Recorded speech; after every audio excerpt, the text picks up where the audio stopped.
There we go. Is there anyone having a question for Olga or Mironel around the theme? Maybe they want to share a little bit about how they see this theme. I can start. Two lenses through which I view interdependence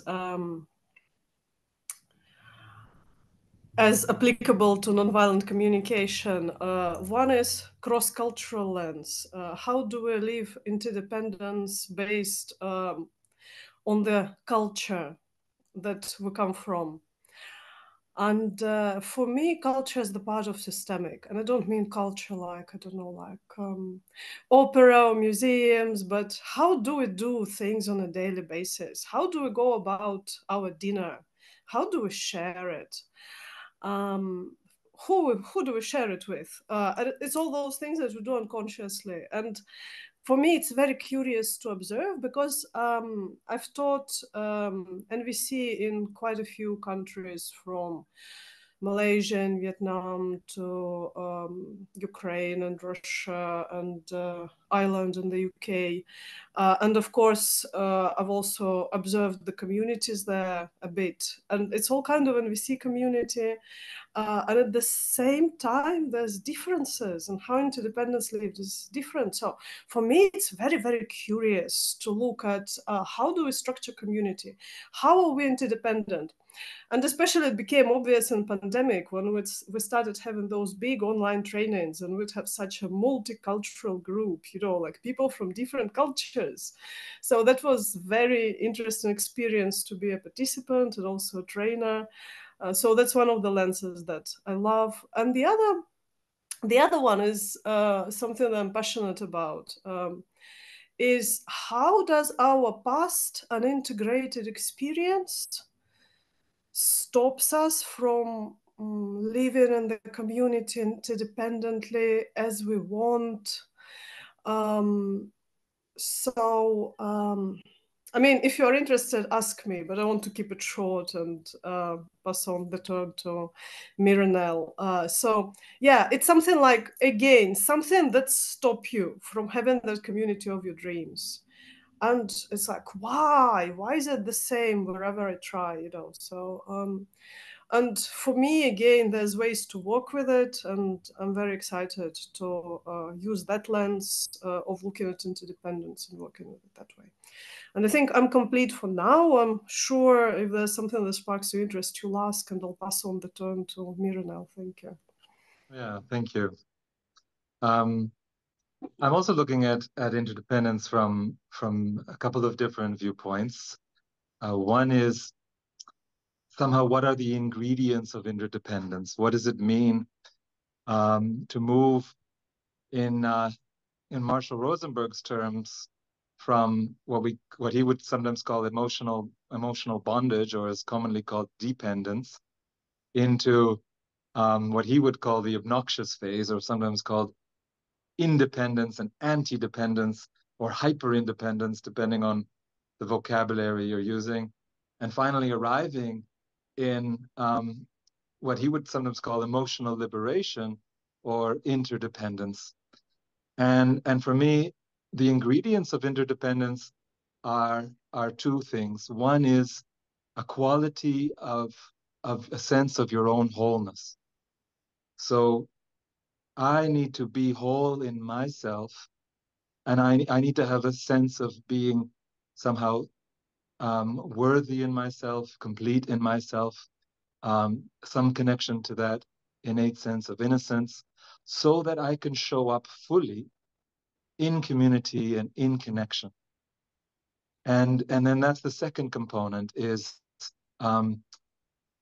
having an openness and an availability to receive others in their wholeness. So interdependence for me is a meeting of whole beings, which is different from when I think I'm missing something, I think I'm lacking something, and then I need you to fulfill that, I need to get that from you.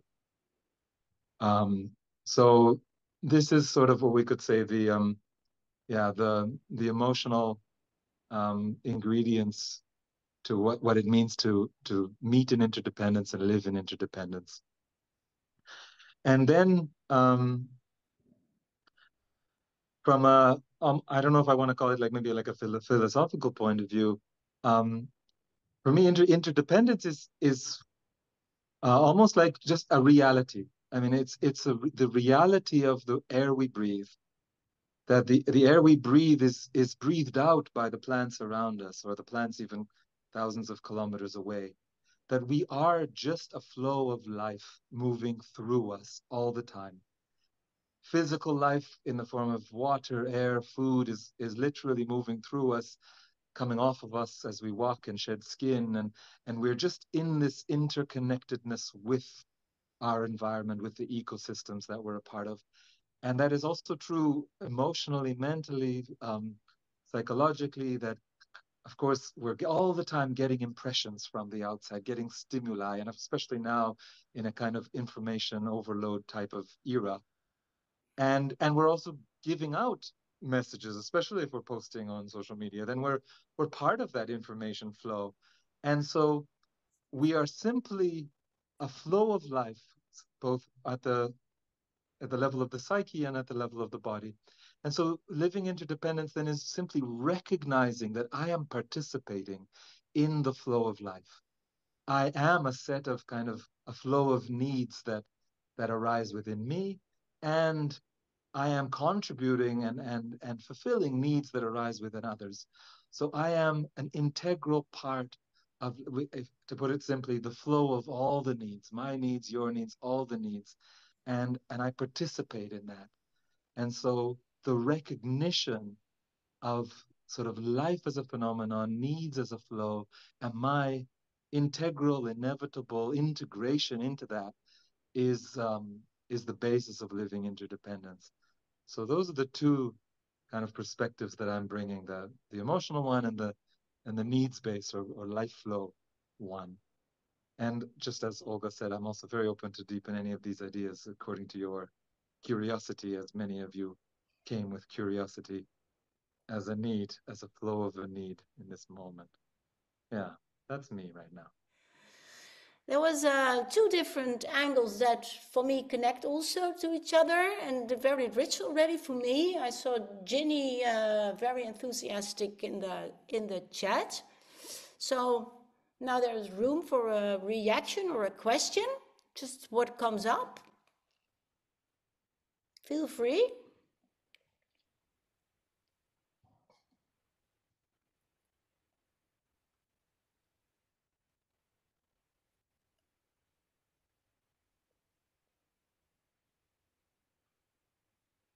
I have a question. Thank you for your introductions. I was curious related to the introduction of Mironel. Was this non-duality you were talking about? That's the first question. My second question is, so what is it that we're going to do during these trainings, so these workshops, these two workshops every day? Could you give a glimpse or an introduction, or just a, yeah, so what is it that we do? So first of all, yes, I would say for me, like living interdependence, living non-duality as a way of being in this world are kind of all synonymous. Because the essence of non-duality is to understand, and I'm using sort of the classic NVC language, I think, life as a phenomenon that has its own wholeness. There is nothing inside of this phenomenon we call life. And for me, that means a very broad phenomenon that is the whole unfolding of the universe, actually, that is in any way out of place. So that means we're stepping already out of a perspective of good and bad, right and wrong, that there should be a certain way things are and there shouldn't be another way things are.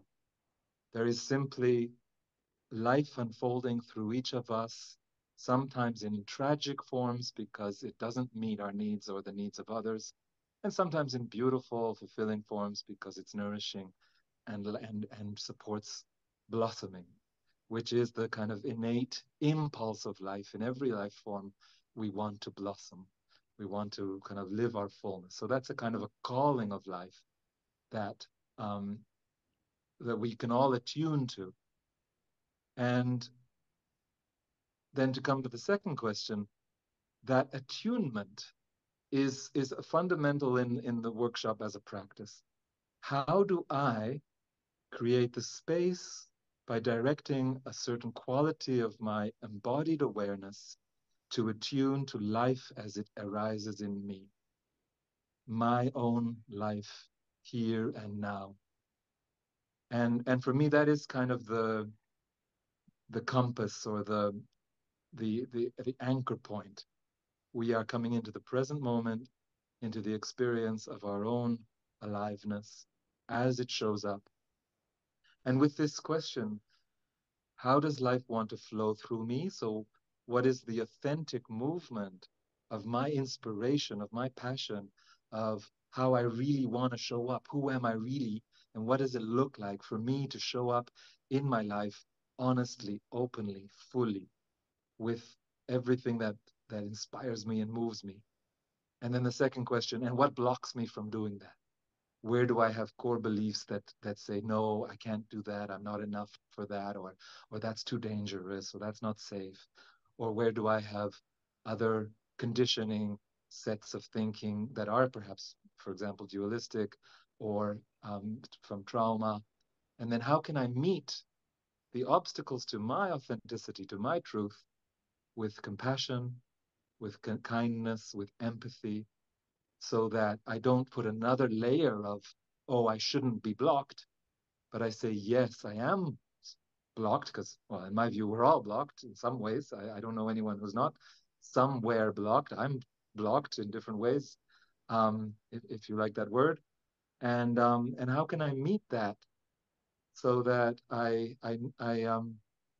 create conditions for a natural dissolving of those protective layers, or what I call obstacles to the flow of my authenticity. And that in practically then it takes many forms as we learn empathy, how to self-empathy, how to attune beyond the mind and beyond words in a heart space to ourselves. So I don't know if that's enough. It's not maybe super practical, but I hope it gives you a sense of then what it looks like, at least from my perspective. Yeah. And then Olga, how does that look like for you? And my question was that I am curious, what do we do during these courses? Is it how does a training look like? Okay. So I can answer it from my experience. I'm also sure that Hester and Eva Marie and Mironel can as well. With the IIT, for me, the beauty of it, there's the whole 9 days, and we're all in the same space. So one part of it is the learning and the curriculum, and that's usually the IIT has a set curriculum. So it's like the gift of Marshall Rosenberg to CNVC. So it's really, really solid grounding in all NVC skills. So every day has a theme, for example, like gratitude and NVC, or listening empathically. I'm sure if you want real detail, then we'd be able to provide it to you day by day. But basically, you also might have a choice of different trainers offering different sessions. And there's a big practical aspect, like Marshall was saying, practice, practice, practice. So that's one part, there's this wonderful curriculum. It gives wonderful grounding and skills. And, like, it's like an immersion, like when you have an immersion training in the language, you have to, like, you don't have to, but I've seen people emerging more fluent, and at the same time, the other part of it is exactly about community building and interdependence. To give you one example, one of the IITs where I was a participant, somebody really triggered me by something that they've done. And in my usual daily life, if it was my colleague doing something like that, I don't know, like maybe would fight with them, have a conflict, have a grievance procedure, or maybe like I'd keep my distance and stop talking. If we were part of NVC community, it would take days to line up support and mediation. What happened there? I just stepped out of the room and I got myself some support, asked the other person, hey, can you listen to me for maybe 15 minutes? And she said yes. And I felt different. And then I came back into the room and I asked somebody, hey, can you mediate between us? Can you help us hear each other? Can you help me express that? It was completely transformative because it was just this space where me and that person were able to hear each other and emerge out of it as, I don't know, if not friends, then we were peaceful with each other. And the other person heard me and they didn't do it again. So it was quite amazing, you know, just the abundance of all the support that was there, the ability to ask, and also the speed of the transformation. And for me, it's something like, we don't experience it every day, you know. Well, I don't know, maybe you folks do. Maybe you live in an intentional community and it's quite wonderful. But I had a taste of it when I lived in Malaysia and when I lived in Vietnam with totally non-NVC people, but interdependence like works and interdependent communitarian values societies. And there's, of course, the shadow side of it too. But yeah, but right now I'm living in the global north. I'm living in the UK, you know.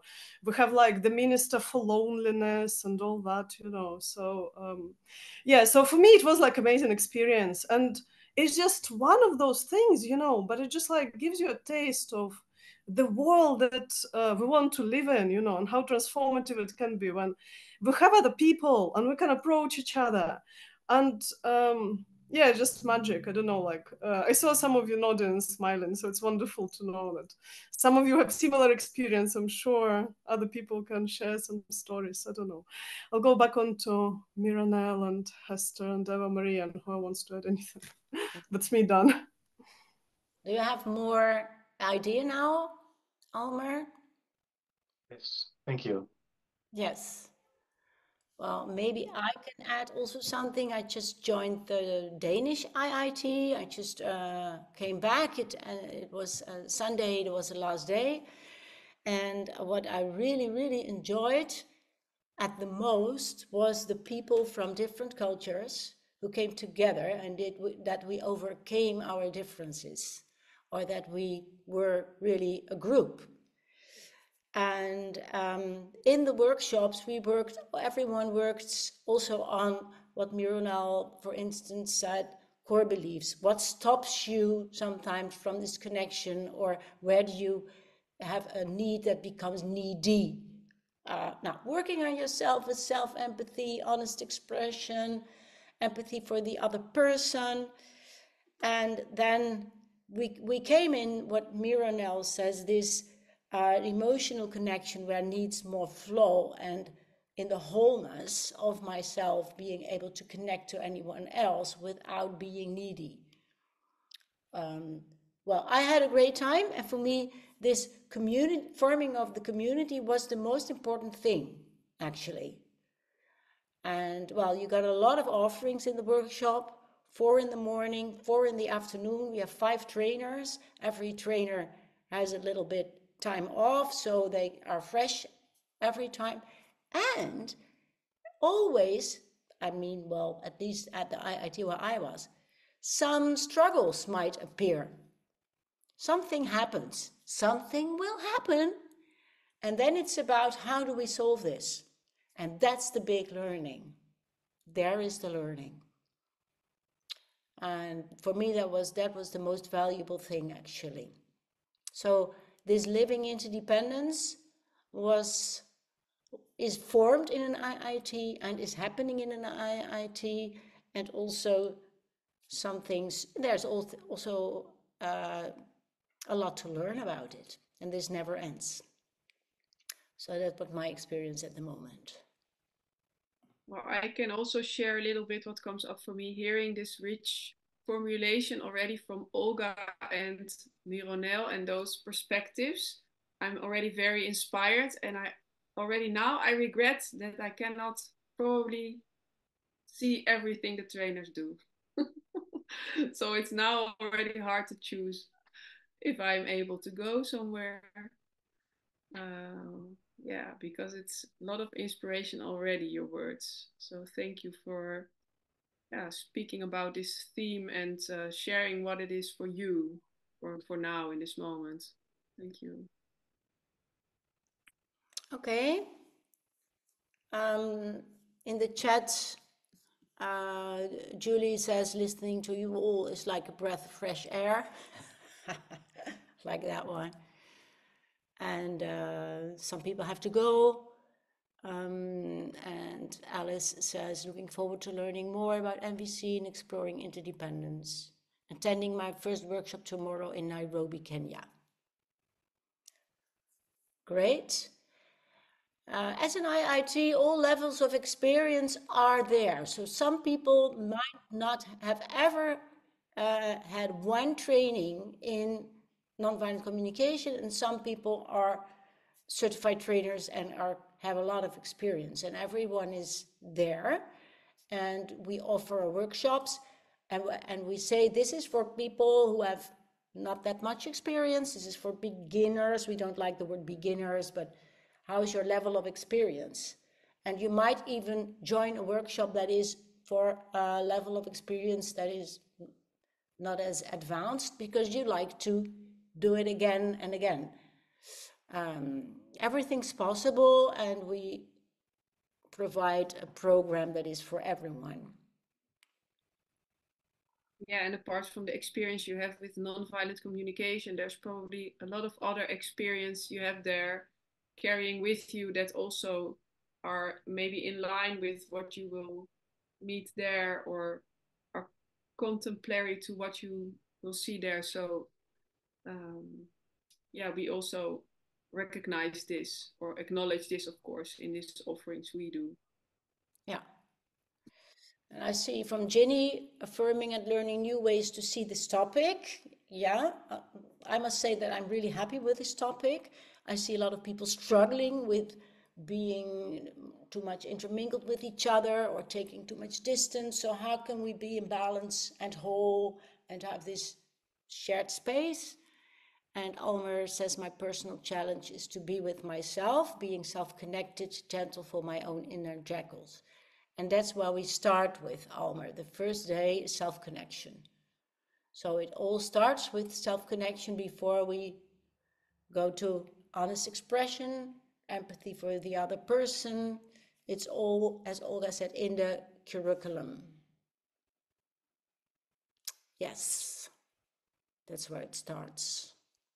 So practically, the first morning self-empathy, will all 5 trainers work on the theme, or 4 of them, or 2? How is it organized? Every day has a theme. Yeah. I can show you in the PowerPoint if you like. So the first theme is self-connection. And yes, the whole day is about self-connection. And all the trainers offer a training that is, I believe, about self-connection, but on different experience levels. And if they don't do a workshop on self-connection, they will say, this is a workshop that's a little bit different now. And the second day, the theme is honest expression. And all the trainers are asked to think about a training that has self-connection as a theme. Yeah. And the third day is empathy. And the fourth day, I believe, is mediation. And then we have social change, and we have gratitude. So every day has a theme, and the workshops are chosen within that frame. Is that right for you, Mironel and Olga? Yeah, my experience is it's very close to like that, and I think there's always maybe like one session in a day that doesn't quite fit into the theme, and I think it's also nice to have like just a little bit of broadness, because you like would have 8 sessions per day usually, so then 7 or 8 are going to be really on the theme, and then maybe one, depending, because I think each trainer usually has at least one thing that like doesn't perfectly fit into all those themes. So my experience has been some flexibility in past IITs. But generally, yeah, all the trainers would give something on the theme, and maybe one would also do something else. Yeah.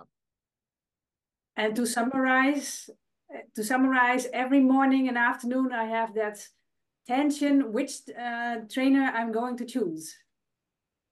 Exactly. That's why we learn how to celebrate and grieve. Okay. Yeah. Every morning we start with a community meeting. That is the first hour. And in this hour we share, and we do a remembering, check in with ourselves, just land in the day, have the announcements, and also the workshops are announced. Then we have a pause, you make a choice, and you have to deal with your fear of missing out. And then in the afternoon, we have the second sessions of workshops, and then we also have home groups. So you are added to a group of 4 or 5 people that you can meet every day to share your experience and your learning and growing, and you have your own little family within the great big group. And in the evening, there are also offerings, mostly from certification candidates, who wants to try out some trainings and gather feedback. And in Denmark, we started at 7 with yoga and Tai Chi and body and voice work. And I ended up every evening at about 10. And well, you don't have to follow everything. I believe that Marsh Rosenberg said that if you want to do every workshop, you won't get out of an IIT alive. So don't try to do it all. But you can be really busy if you want. And in the middle of the week, there is an integration afternoon where we don't offer workshops, and you just have some time to digest. Does that give a more idea? There are also 2 reactions in the chat. And Shura, you want to say something? Yes, hello. I'm so grateful for you offering this. I'm really enjoying hearing from everybody and diving into this, the depths of interdependence, a favorite theme of mine too. Yeah, I'm just interested in how we talk about it, and then how we bring the reality of interdependence into our lived reality, and how we, Mironel, when you talk about meeting as whole people, what are the pathways to that wholeness? And the IIT certainly offers some insights and experiences of interdependence and the opposite of interdependence, or some of that emotional attachment. Anyway, that's just me kind of with my interest and excitement and appreciation for what you're offering here.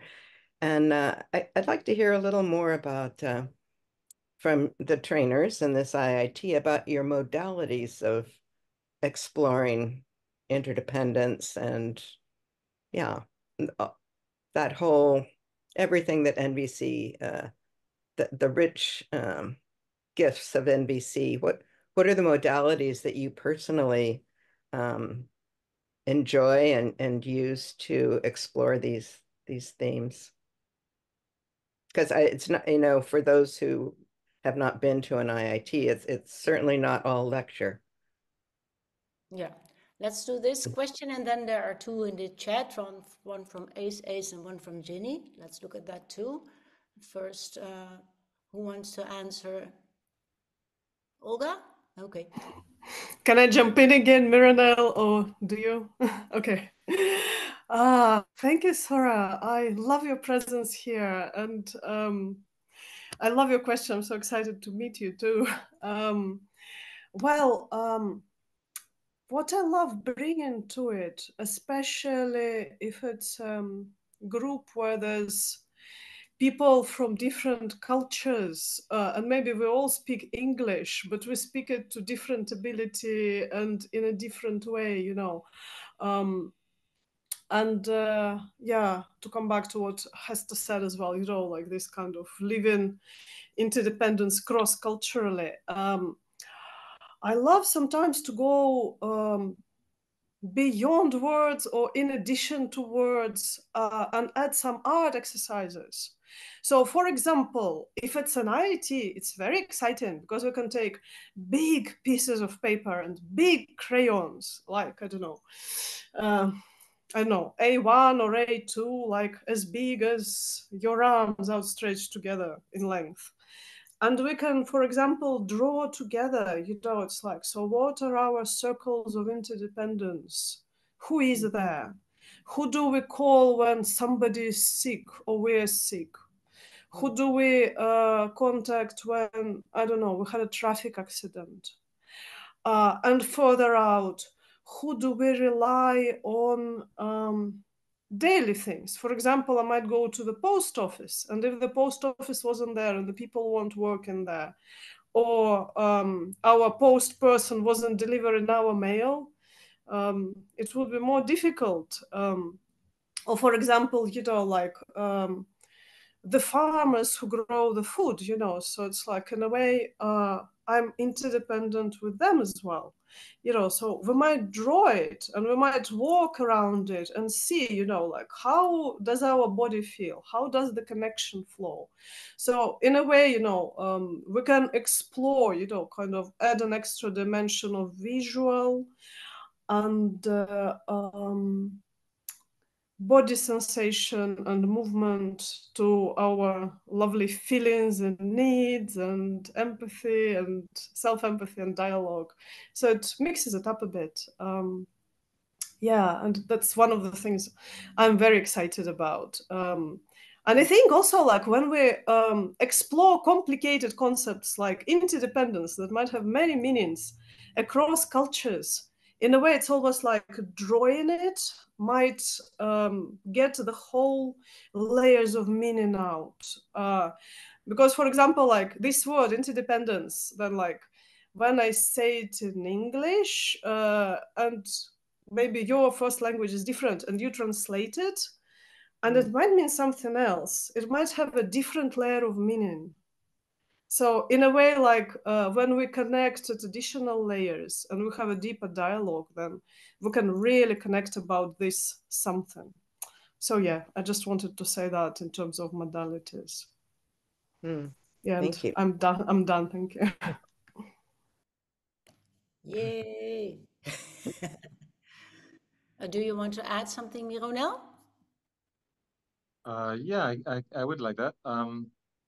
I kind of want to try and answer to the two questions I heard from Sura at the same time, and also nice to see you. The first one I heard was like, what is the pathway to wholeness? And then the second one is, what is the modality? And I think that they really correspond as the same answer. Very often in nonviolent communication, our starting point is with words and with language.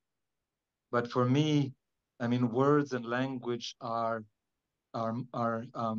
vessels of meaning. They carry some quality of meaning. So I want to trace back the words and the language to that source of meaning within myself. And in simple terms, that's the realm of needs, but how needs live in us before we describe them and before we speak about them.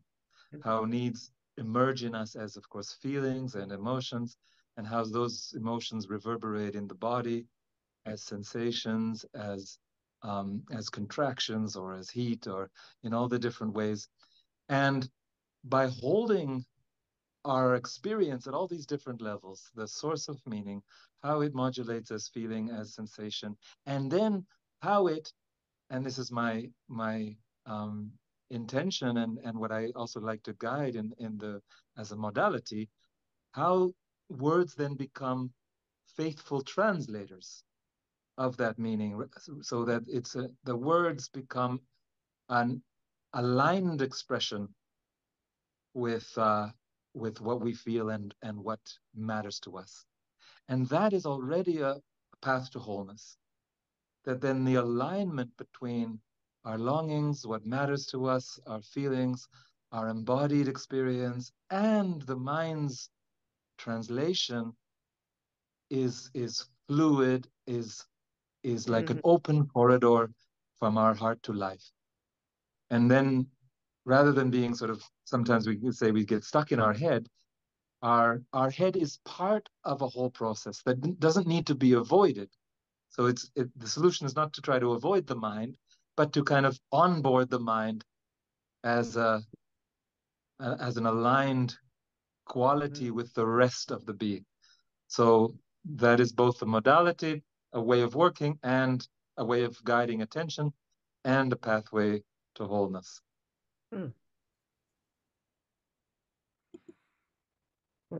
Thank you both. That really got me excited about coming to learn more from you both. I'm going to have to look into coming to that IIT, I think. Really got the body and the movement and the art and the, so much dimensionality to the learning experience. Really appreciate hearing that. Yes, me too. I'm very inspired by what you say, and I also see your passion glowing. I would like to look at what Ace, I don't know whether I pronounce your name right, asks in the chat. What do you recommend as a starting point for who has lived a hyper-independent lifestyle? Interested in being ready for partnership, was unsuccessful in relationship with someone who was hyper codependent in the past. So what do you recommend as a starting point?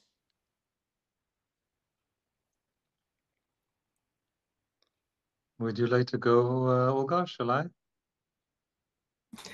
You go, Mironel. Please, if you're ready. Yeah. For me, a helpful starting point for, I want to say, both the hyper-independent expression as well as a codependent expression is to really acknowledge that it is a form of reactivity. That there is something within you reacting against something that's happening or that you might be afraid of happening. So to acknowledge that whether it's codependence or hyperindependence, you're not free. You're caught by a pattern, by a reaction to, most common is to some kind of fear. And as I acknowledge that I'm in a reaction, then I can start to identify, what am I reacting to? What am I afraid of? What am I trying to avoid in this way of being? And then with a lot of compassion and a lot of empathy, saying, I'm sure I have excellent reasons to be afraid. I'm sure I have really good reasons to react in this way. So there's no judgment I shouldn't be hyper-independent or I shouldn't be codependent. There's simply, of course I am, because something in me is keeping me safe. Something in me is trying to keep me happy. And as most of us have experienced, the things that were very useful and very even essential to keep us safe and keep us happy in the past no longer serve us. So the process is an updating. It's not a shift in the sense of getting rid of something, but it's simply integrating a way of being into who I am now. So then, to break it down simply, the starting point is acknowledge the reactivity and identify what that reactivity is about. And then sort of step 2 already is love that reactivity and that reactive part, so that it starts to have its own sense of safety within your own system and within your own being, so that it doesn't need to be projected either onto people, I need you, or onto people, hey, I don't want to need you, I can't need you, it wouldn't be safe to need you. Because that's the essence of hyper-independence, is I don't want to need anyone. It's not safe to rely on anyone or depend on anyone. And when that part of us that's reactive gets that sense of being held, being seen, being loved within, then its pattern of projecting onto others naturally will dissolve. And of course, there might be some other steps, 3, 4, but you just asked the starting point, so there it is. Yeah. Mm. So curious how this lands in you, Ace.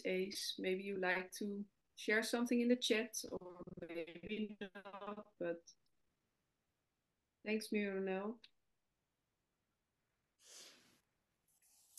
I would like to point out, maybe Ace says something in the chat.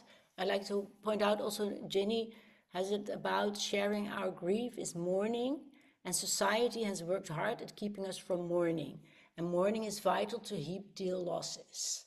So maybe the role. I see Olga's hand. Olga too, and also something about the role of mourning and grief came up. So, Olga, you're. Okay, I loved what Mironel said, and I wanted to add some very practical steps. When I remember, and what brought me to NVC and actually to being a trainer, are the difficulties I was experiencing in my own partnership and my own family. And when I remember, making those first practical steps, I think actually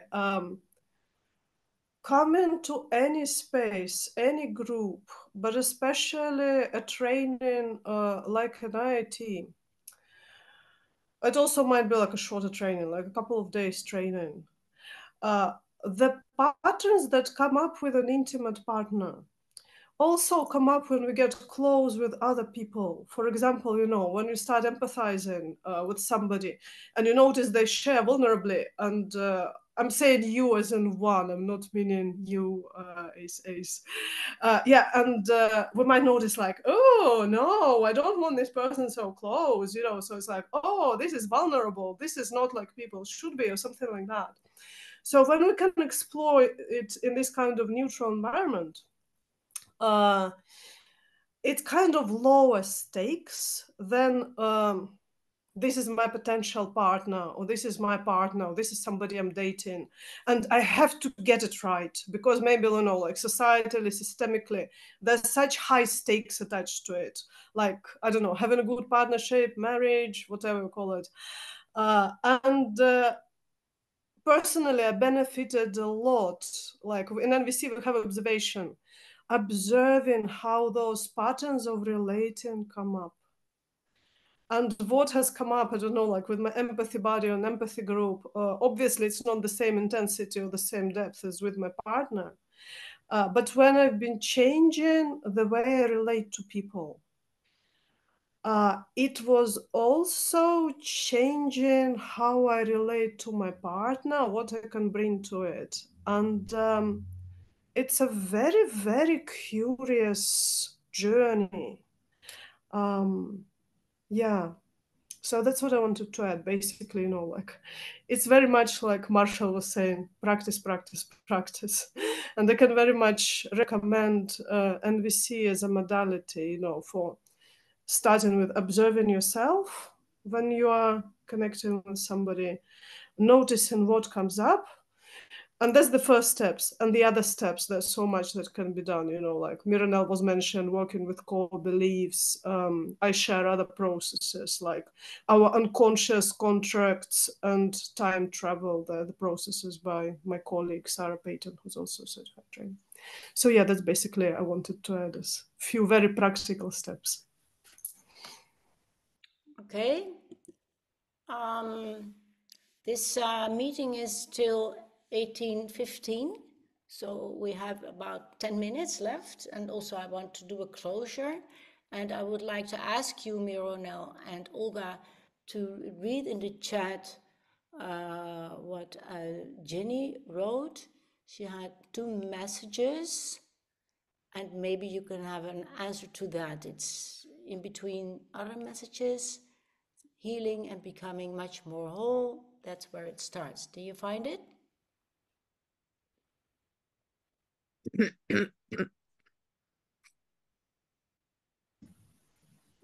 Okay, I can give it a go. I can start answering, if it's all right. Yeah.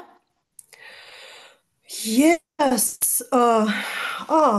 I first want to thank you for asking and to acknowledge the more vulnerability in sharing. And like, I have such tenderness when I read your question. Yes. I'm guessing for me also, like looking at all 3 levels, like me and Mironel, if I understood what Mironel was saying in the way Mironel meant it, we were talking on the starting and the personal inner level. So like looking at our own patterns, seeing how we react. Another lens, another level, it's like interpersonal, and yet another systemic. And when I read your question, like I guess it's something in me really wants to acknowledge systemic in how we are socialized in our genders, especially, like, how people born as men were socialized, people born as women were socialized. Even if you socialize differently, you emerge into your kindergarten, school, university, work life, and there's certain influences and things work in a certain way, so it's almost like the metaphor that comes, it's almost like the stone maybe had the original shape, but then it got into the strong current and being thrown back and forth by the sea, and it gets shaped in a certain way. So I'm guessing, like, for me, the acknowledgement of like systemic is important. Like, I don't know, like, we can sometimes I notice how, like, I don't know, depending where you are when you're socialized. We as women might be praised or empathized with or something when we do like what you might call like emotional labor, emotional heavy lifting, emotional caretaking. Whereas somebody who was socialized as male might be praised and rewarded and given promotions and bonuses for being like strong and independent and not tending to the emotions. And in a way, it's also like what sometimes holds the type of partnership together. And I don't know whether it speaks to you at all, Jeannie, or not. So I think it just like, I suppose for me, I wonder if you need some acknowledgement of the systemic layer there as well, but also maybe, I don't know, the kind of the whole history and how long it has taken and how it's been. And I see also you asked next question about books, and I'll write it in chat. So I don't know if it addresses your question a bit. Thank you for that. Do you want to add something, Mironel? Yeah, I guess I will briefly. I want to start with the point you made about grieving and the importance of grieving. As we all know, we will not always have all of our needs met. We will not always be able to have a match between our longings and our experience outside of us in life. And so grieving is to honor what we long for that is not lived. Grieving is to give space to what matters to us, even though it's not what we're experiencing. And that is a way of kind of holding ourselves and not letting anything that matters to us kind of get dropped. And if I'm understanding kind of the way you're presenting your experience is that in a long-term close relationship, we can often really hope and wish that our partner would catch things and hold them with us. And it can be really painful to acknowledge that not everything that we wish we could share can actually be shared. And so I think then grieving becomes a very important part of that, is to say, this is what we really, this is how we are interdependent. This is how there is a flow of life and love and contribution and acknowledgement. And this is how we see each other and hear each other. And this dimension of my being is not seen and not held. And from my point of view, we can in some ways, we can make requests and we can suggest and maybe we can inspire. And at the same time, I want to always respect another person's process for what it is, another person's life for how he lives it, how she lives it. And in that way, explore all the possibilities for living my wholeness, all of who I am, without relying on any one person or any one relationship to meet me in all of what I am. Because I actually don't think that anyone could ever meet one person completely. And so then I just want to create those spaces where the parts of me that really want to live can also live without relying on a particular strategy, on a particular person. And that's hard. It's really hard to accept people as they are and accept that often I want to call it like a movie romance of perfectly happily ever after is really resigned to the realm of fiction. Yeah. That's what I wanted to say. I hope it contributes something to what you were saying and asking.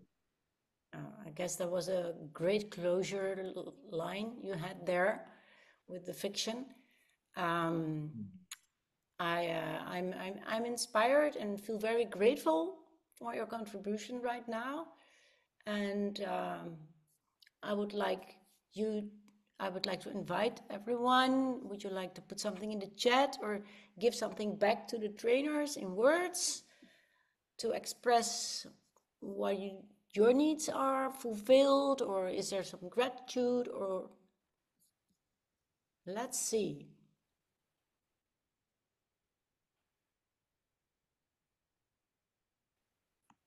More books are meant, Ginny, I see.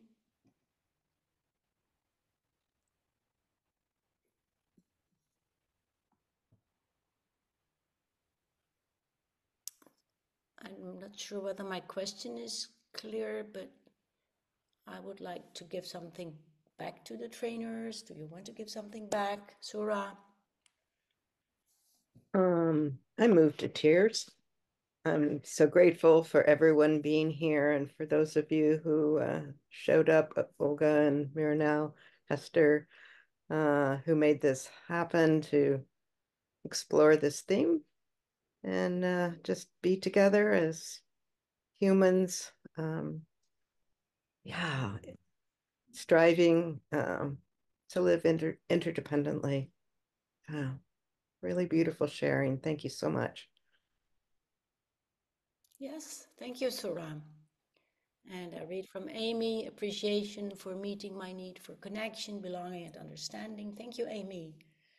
And I read from Jen, thank you, everyone. Truly appreciate your time and consideration and creating a safe space. Yay! More books are mentioned. Thank you for your time and sharing your experience. You are inspirational. It was a privilege to share this space with you. I would like to know how to learn more. Julie, well, there's just one answer, Julie. You have to come to the IIT. There you will learn a lot more. Hedda's hand is raised. Oh, Hedda, yes. Yeah, thank you. I thought I'd just wait until everybody in the chat is finished and so on. Yeah. Well, yeah, thank you very much, Olga and Mironel, and also Hester and Eva Maria, of course. It's a very inspiring team. And also it has for me another, sometimes a bit challenging dimension, the interdependence, because of the fact that I'm fully blind. And sometimes I am struggling a bit with asking people for help, especially if it's help which has to do with my blindness and not with anything more general or emotional or anything. Because sometimes NVC helps me a lot to get more and more sure about that if people say yes, that to recognize if it's a real yes or not. But sometimes I'm struggling with that if I ask for help, and then if people say yes, can I trust it? Or is it actually no? And then I would prefer to hear that. So that is also a whole dimension alive in me when it's about interdependency. So I just wanted to share that. So yeah, that's it. Thank you. Thank you for sharing that, Hedda. And I believe you will be at the IIT. Is that so? Yeah, definitely. Yeah, sure. So we can live this. Yeah, well, I do trust we can, and still I notice some tension in me according to this theme, not in the IIT, just in the IIT, but also in daily life sometimes. So yeah. Yeah, thank you for sharing how this impacts you and that you're so aware of this interdependence and connected to your blindness. It has another dimension for you. Yeah, thank you for sharing this. Yeah, thank you for giving that back, Eva Maria. Thank you. So, is there anyone else who wants to share something before we part again? Olga? I just want to add to, if I may, say how much touched and moved by what you had shared. Yeah, just something about me. Like, I feel very humble, and I feel very hopeful in that we can support you, and we can support the whole community in finding this interdependence when the life experience is so different, and also when, like, I'd so love to live in the world where everyone, regardless of the level of ability, would have help and support we need, and we don't need to ask many times. We don't have to doubt, is it a real yes, is it so? Like, I'd so love that for you and for everyone. Yeah, having this IIT gives me a glimpse of hope, maybe, as other IITs and what's about communication do. Yeah, and is it okay I said it? My reaction to what you shared. Yeah, sure. For me, that's very okay. Thank you so much, Olga. Thank you. Thank you, Hedda. I just want to thank everyone for showing up. I'm really glad I've had this time together, and looking forward to seeing some of you, hopefully many of you, in January. I'm looking forward to it. Yes. Yes. Okay. Then let's end this meeting. Okay? Yes. Thank you so much, everyone. Thank you. Bye. Thank you all. Bye, Bye-bye. Bye. Bye. Good morning, good afternoon, good night.